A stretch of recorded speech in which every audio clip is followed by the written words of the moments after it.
Minnesota Governor Mark Dayton called for a review of the state's police body camera policies, following the fatal shooting of Justine Demond. Police officer Mohammed Noor shot and killed Demond on Saturday night, and both his camera and his partner Matthew Harrity's camera were turned off during the shooting. As with other police shootings around the country, it will be the local prosecutor who chooses whether to bring charges against Officer Noor. That power, or discretion, makes the elections to fill those prosecutor positions extremely important.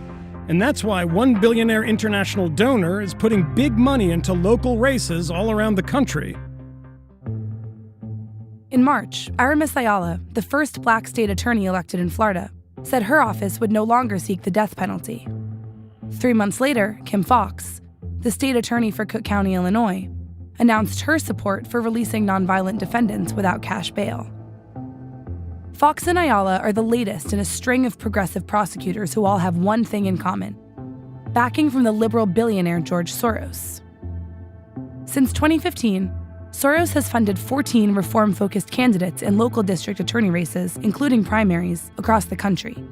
10 of them are now in office, and one, Larry Krasner, is standing for general election in the fall in Philadelphia, after winning the Democratic primary in May.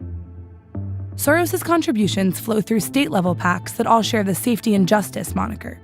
They've ranged from $21,000 in Milwaukee to $1.9 million in Arizona's Maricopa County, which Soros spent in a failed effort to defeat the Republican district attorney. All in all, Soros has spent $11.2 million on DA races. So why spend so much money to elect local prosecutors? There's almost no reform you want that prosecutors couldn't implement today using their own discretion. If you want bail reform, then prosecutors can simply stop asking for bail. If you want to see shorter sentences, then during plea bargaining, prosecutors should just offer lesser sentences. They have so much discretion. There's nothing they couldn't really accomplish if they didn't want to. Prosecutors run for office in 46 states.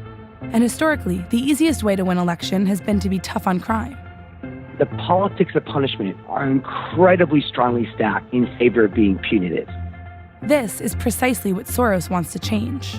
And by targeting relatively low-profile races, in which he's typically the largest donor, he's making sure he gets the most bang for the buck.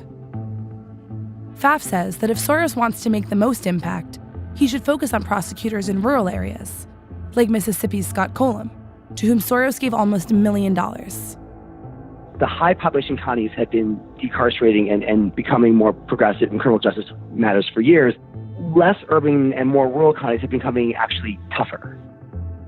It isn't always easy to find progressive challengers outside of cities, but that may change if Soros-supported candidates keep winning.